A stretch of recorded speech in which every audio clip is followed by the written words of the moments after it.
Air conditioning on this 2016 Toyota Camry.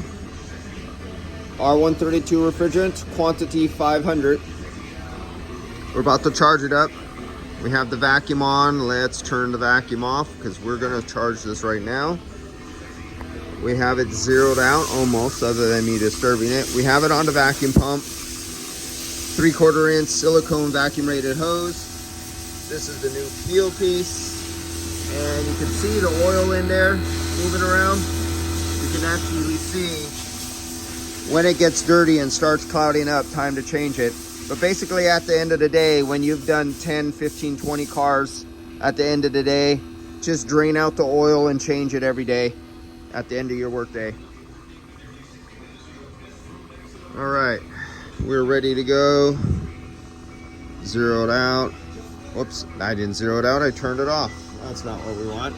We want 500 grams. Let it contact. Now zero it out.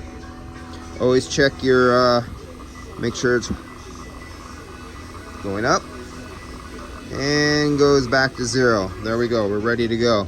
So 500 grams, I'll turn it on right here. Low side is off, high side is open. Liquid is gonna go once I open up this valve, and we're looking for 500 grams. Let me get my hand on there. Okay, let's zero out again. Okay, 1, 2, 3, go. And so we're waiting for 500 grams. Then I'll shut it off and off. Oh, I shut it off too soon. A little bit more. Just a little squirt like that. Nope, not quite. There we go, 500 grams. I'll start this up and we'll get some readings off this Toyota Camry. Let's see what the high side pressure, low side, let's see what the dash temperature is, let's see what the superheat, and let's see what the subcooling are on this vehicle. Next video, video number 2, I'll data log it and you'll be able to see it over time.